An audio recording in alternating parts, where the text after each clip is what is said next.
Olá, boa noite. Nos próximos 30 minutos vamos deixar você bem informado sobre os destaques de Minas nesta terça-feira. Tribunal de Justiça julga recursos do ex-governador Eduardo Azeredo, condenado no caso do Mensalão Tucano a 20 anos e 10 meses de prisão. Operação investiga criminosos que conseguiram fraudar linhas de crédito e retirar mais de R$1 milhão da Caixa Econômica Federal. Polícia Militar procura por 10 suspeitos de explosão de agências bancárias. E a criminalidade está relacionada à dificuldade do governo na ressocialização dos presos. Mais de 60% dos presidiários de Uberlândia, no Triângulo Mineiro, voltam a cometer crimes quando saem da cadeia.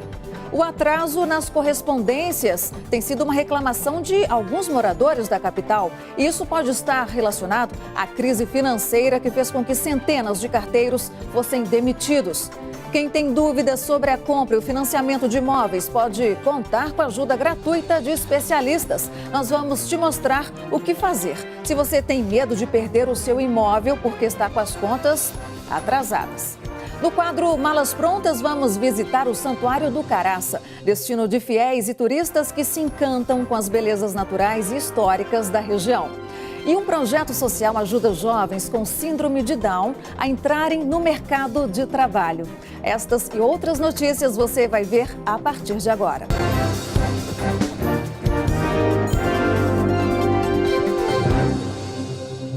O Tribunal de Justiça de Minas julgou hoje 2 recursos que podem absolver ou aumentar a pena do ex-governador Eduardo Azeredo, condenado no caso do Mensalão Tucano a 20 anos e 10 meses de prisão. O julgamento começou às 2h40 da tarde.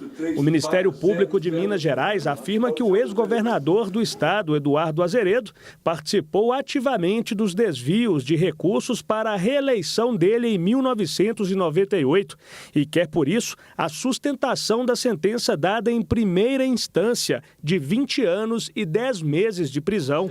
A defesa, por sua vez, quer a absolvição ou diminuição da pena, alegando que não há respaldo nas provas e risco de violação de direitos no caso de execução imediata da sentença. O relator do processo, Alexandre Vitor Guimarães, discursou antes de apresentar seu voto e anunciou a leitura de 291 páginas, o que deve se estender até cerca das 8 horas da noite. Eduardo Azeredo responde pelos crimes de peculato e lavagem de dinheiro no chamado Mensalão Mineiro.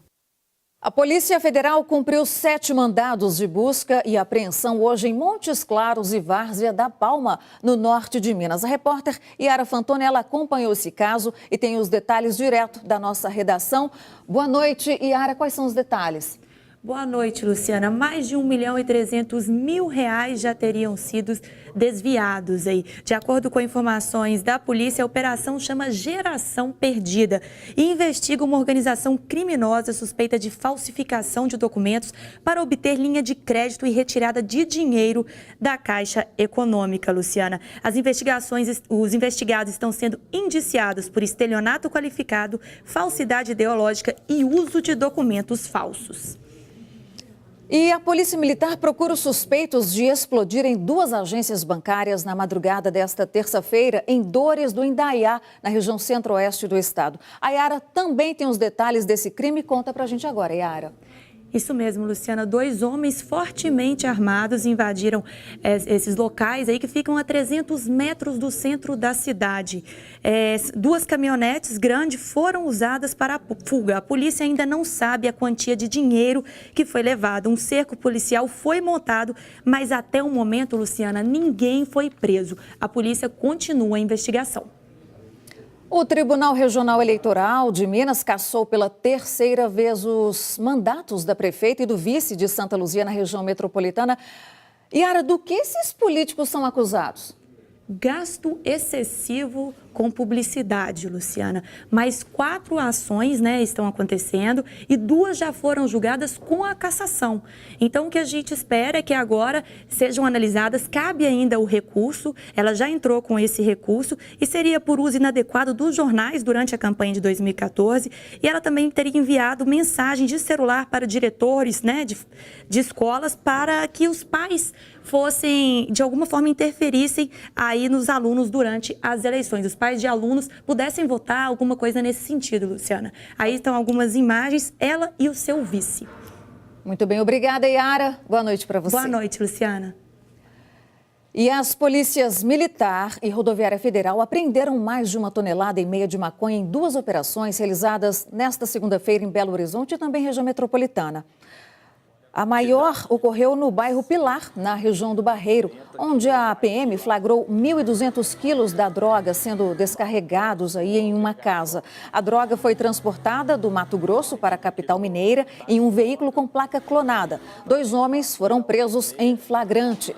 Já a Polícia Rodoviária Federal apreendeu aproximadamente 400 quilos de maconha que estavam escondidos em um fundo falso de uma carreta na BR-262 em Florestal, na região metropolitana. O condutor foi preso em flagrante. O Ministério Público Estadual aponta que mais de 60% dos presidiários de Uberlândia, no Triângulo Mineiro, voltam a cometer crimes quando saem da cadeia. A ressocialização dos presos é uma dificuldade que o Estado vem enfrentando. E nós preparamos uma reportagem especial para você ver o que dizem as autoridades sobre esse assunto. O chefe da quadrilha que manteve reféns em uma fazenda próxima ao distrito de Martinésia era um cadeieiro. Na gíria policial, é o nome que se dá a um presidiário de longa data. Ele passou 15 anos preso, mas não bastante para fazê-lo mudar de conduta. Acabou de sair da cadeia e cometeu outro crime. A única coisa que existe para tirar da consciência do indivíduo a vontade de cometer um crime é o susto de imaginar que ele passaria o resto da vida dentro de um presídio. Para esse promotor criminal, a insuficiência do sistema judiciário brasileiro e a sensação de impunidade são os fatores que juntos resultam em caos. O caos da reincidência, daqueles que entram para o crime e não saem mais. Então eles começam a voltar a delinquir porque eles já não estão acreditando que a lei seja tão grave assim para eles. Opinião compartilhada pelo juiz da Vara de Execuções Penais da comarca de Uberlândia. Para ele, o jeito de punir é ineficiente e as leis desatualizadas. A pena é imposta pelo juízo criminal, mas o processo de execução penal é progressivo. Então aí 3 dias de trabalho diminui 1 de pena, 3 dias de estudo diminui 1 de pena, 3 livros lidos com relatório diminui 1 de pena. Então são benefícios que eu não sou contrário, obviamente, mas que no Brasil são muito fortes. Então ninguém no Brasil é condenado, por exemplo, a 10 anos e cumpre os 10 anos. A tentativa de diminuir o número de casos em que os presos voltam a cometer crimes parte de entidades sem fins lucrativos como a APAC.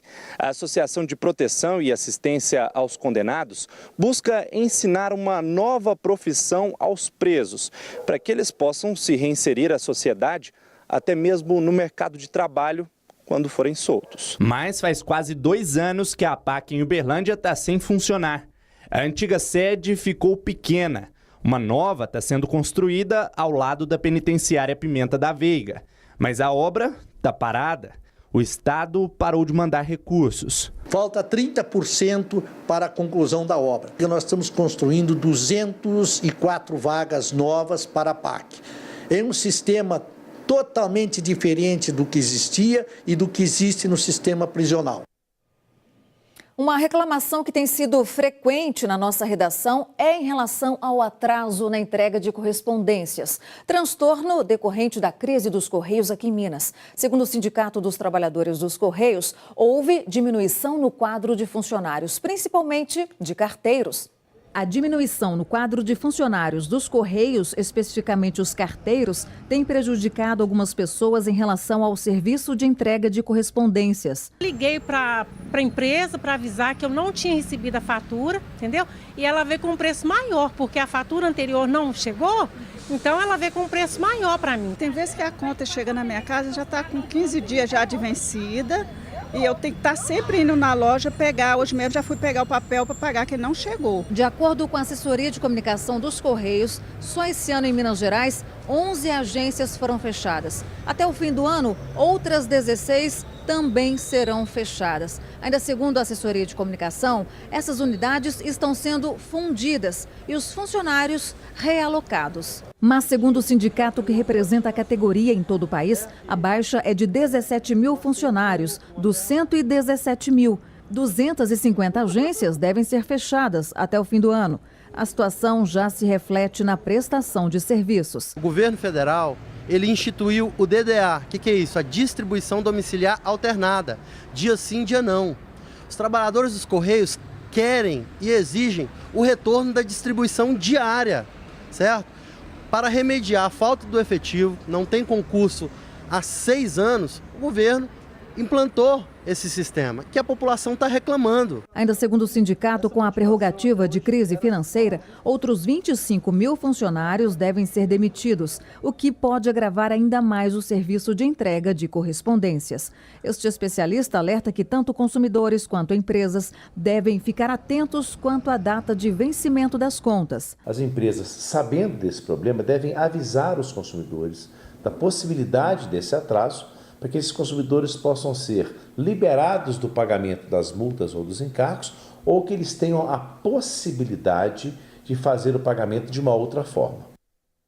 Por meio de nota, os Correios informaram que as entregas no estado vêm ocorrendo dentro da normalidade e que, historicamente, esses números superam as metas de qualidade estipuladas pelo Ministério da Ciência, Tecnologia, Inovações e Comunicações. A empresa informou ainda que eventuais ajustes no quadro de efetivos da empresa não implicam em perda dos prazos.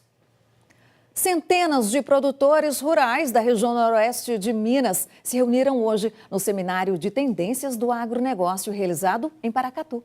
É a primeira vez que tantos produtores locais param para discutir os assuntos mais estratégicos do agronegócio. O evento foi organizado pelo Sebrae, que engajou os 29 municípios do noroeste de Minas. Entre os temas discutidos estão a governança, como forma de fortalecer os produtores rurais em torno de uma gestão mais comprometida com metas, resultados e valores. Cases de sucesso, como o café do Cerrado Mineiro e a produção de suínos da Zona da Mata, foram apresentados. A gestão do uso da água, outro desafio importante da região noroeste, também foi tema do seminário, mostrando à plateia que a adoção de técnicas avançadas reduzirá o risco da escassez. Vai até sábado, aqui em Belo Horizonte, a 18ª Semana da Casa Própria. Especialistas esclarecem as dúvidas dos consumidores que querem comprar um imóvel ou estão com dificuldades com financiamento. Renato está trabalhando, é taxista, mas nos últimos meses viu a renda cair bastante e acabou atrasando as prestações do financiamento da casa própria e agora está com medo. O que me assombra agora é a perca do que a gente já investiu, tanto no imóvel como na entrada do pagamento. Não só isso, né? Também perder a casa depois de uma luta que foi para conseguir. Segundo a Associação dos Mutuários e Moradores de Minas Gerais, cerca de 800 imóveis financiados só pela Caixa Econômica Federal vão a leilão por mês em Minas Gerais. E muitas vezes essas perdas poderiam ser evitadas numa negociação. Por isso é importante se informar, foi o que o Renato veio buscar. A Associação dos Mutuários e Moradores está promovendo a Semana da Casa Própria. Qualquer consumidor que precisar esclarecer dúvidas nesse sentido ou outros assuntos pertinentes à casa própria, contrato de aluguel, lote, a gente não se furta de atender, pode acessar a associação através e-mail, pessoalmente, telefone, redes sociais, que vai ter todo esse suporte e atendimento gratuito. O consumidor que se interessar pode ir à sede da associação até a próxima sexta-feira, de 8h30 da manhã às 5h30 da tarde, e no sábado também, de 9 ao meio-dia, na Avenida Amazonas, 2463, no Santo Agostinho. A CPI que investiga as operações da PBH Ativos decidiu manter o depoimento do ex-prefeito de Belo Horizonte, Márcio Lacerda, que está agendado, esse depoimento para o dia 18 de setembro. Ex-secretários municipais, ex-presidentes da empresa e um ex-presidente do banco BTG Pactual também foram convocados. Em julho, Lacerda tentou impedir a investigação da PBH Ativos, alegando motivação política. A CPI chegou a ser suspensa, mas o Tribunal de Justiça derrubou a liminar e manteve os trabalhos. E depois do intervalo, vamos fazer um passeio pelo Santuário do Caraça, no quadro Malas Prontas. E você vai ver também os destaques do esporte. O Cruzeiro se prepara para a partida contra o Grêmio. E vamos ver os melhores lances do jogo do Atlético contra o Fluminense, que terminou com a derrota do Galo.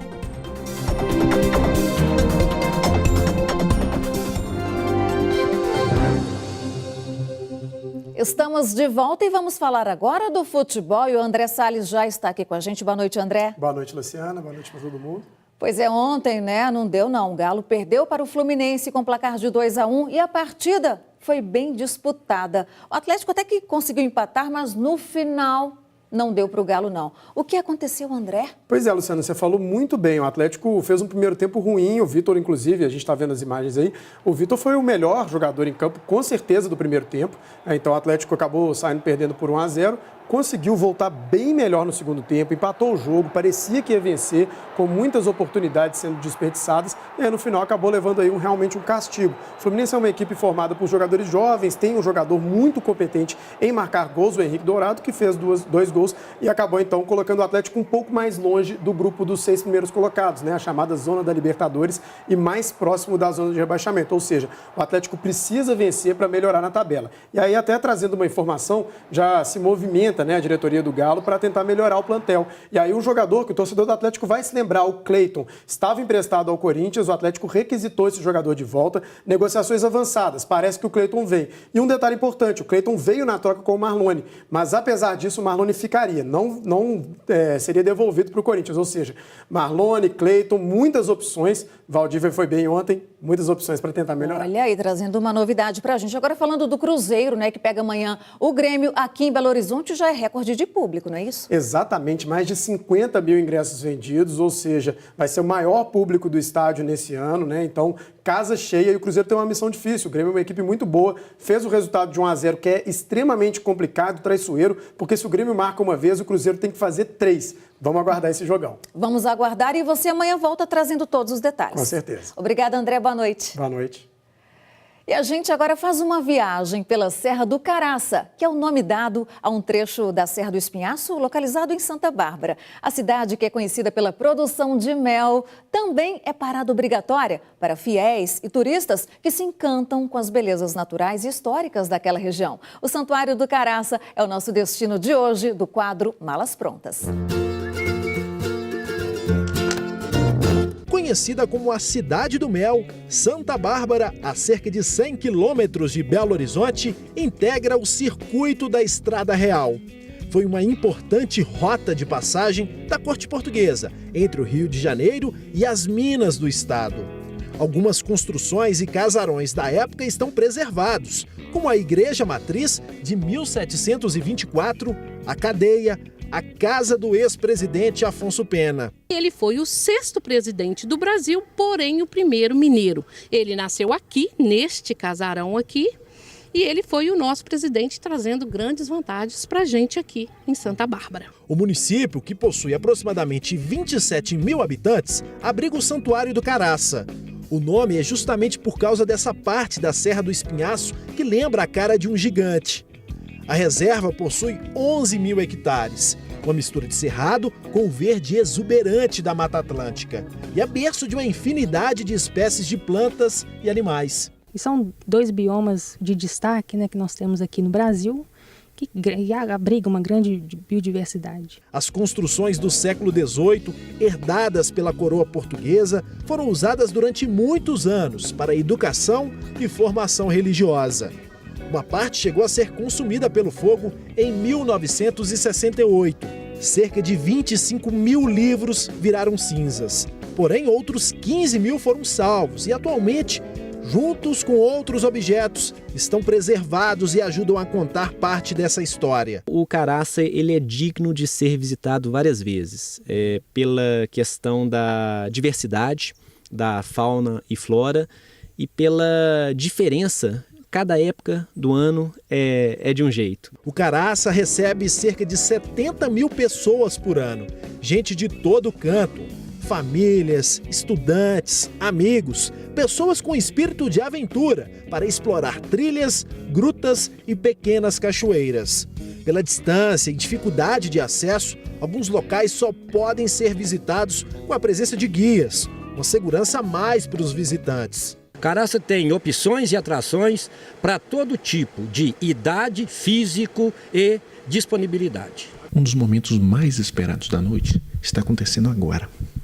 É quando o hóspede tem a oportunidade de ficar bem pertinho do lobo-guará, que vem se alimentar bem em frente à igreja.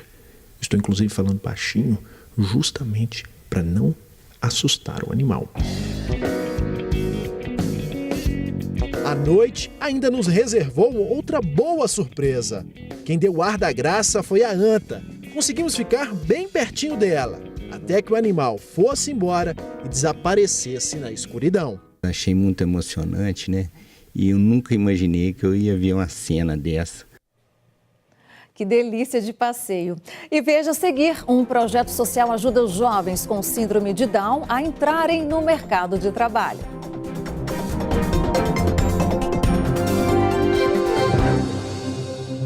Estamos de volta para falar de jovens que querem provar que são capazes de estarem no mercado de trabalho. Nós estamos falando de jovens com síndrome de Down que derrubam barreiras em um projeto de gastronomia inclusiva aqui em Belo Horizonte. Olha só. Todos esses jovens têm pelo menos duas coisas em comum: a síndrome de Down e o desejo de se inserir profissionalmente no mercado de trabalho.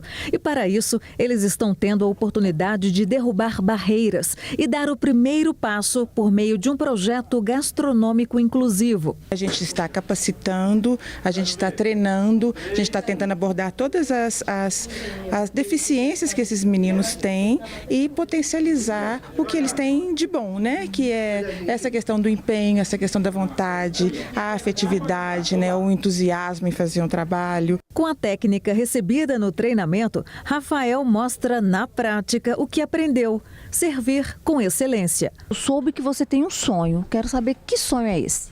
É meu sonho porque ele sabe educação. E a realização do sonho do filho também é a realização do sonho da mãe. Eu acho que essa é a grande oportunidade da vida dele, né? Porque esse projeto é revolucionário. Então eu acho que dá para realizar o sonho. Acho que a gente está no caminho certo, né? Todo o trabalho do projeto é voluntário. A casa não recebe ajuda financeira, mas os alunos recebem acompanhamento diário e gratuito com um time de profissionais de todas as áreas. Dá muito orgulho de ver os meninos abrindo vinho na mesa, abrindo espumante na mesa, servindo a água para os convidados, passando salgadinho com serviço volante. A prova final será durante um grande evento com 300 convidados que serão servidos pelos jovens. Vamos melhorar muito e vamos ter garçons ótimos para dar tudo certo para esse evento. Todos eles vão receber certificados e poderão ser encaminhados ao primeiro emprego. Vê-los felizes, né, com uma autonomia, com a possibilidade de serem realmente inseridos no mercado e não só cumprir cotas, é uma sensação assim, de alegria, de felicidade, de dever cumprido e ao mesmo tempo de uma cobrança, porque aqui não pode parar. Fernanda já se inseriu no mercado de trabalho. Boa tarde, tudo bem? O que eu posso te ajudar? Ela trabalha nesta drogaria, atendendo os clientes, super simpática, focada e querida pelos colegas. Tem um desempenho excelente, né? Todos os clientes que vêm aqui ficam admirados com ela. O relacionamento com a equipe não poderia ser melhor. É muito complicado, mas sei que nós somos capazes de tudo. Então, acreditem em seus sonhos e vão à busca. É isso aí. Termina hoje o prazo de inscrição para mais de 500 mil vagas em cursos técnicos oferecidos pelo Pronatec. Há opções nas modalidades presencial e à distância. Os interessados devem acessar o site sistec.mec.gov.br/meu-cadastro. E uma última notícia: há pouco, uma explosão em uma pizzaria no condomínio Alphaville, em Nova Lima, na região metropolitana, deixou diversas lojas destruídas no local. Os bombeiros estão no condomínio neste momento e aguardam a vistoria da Defesa Civil. As primeiras informações dão conta de que, felizmente, não há feridos. A força da explosão arrancou telhas e derrubou móveis. Vidros ficaram estilhaçados, de acordo com o Corpo de Bombeiros. O que pode ter causado a explosão seria um vazamento de gás da cozinha. A gente está acompanhando aí as imagens, né? E realmente são assustadoras. A gente aguarda então a investigação do que pode ter causado, se foi realmente esse vazamento do gás de cozinha. A gente fica por aqui. Você segue com notícias nacionais e internacionais com o Jornal da Band. Boa noite.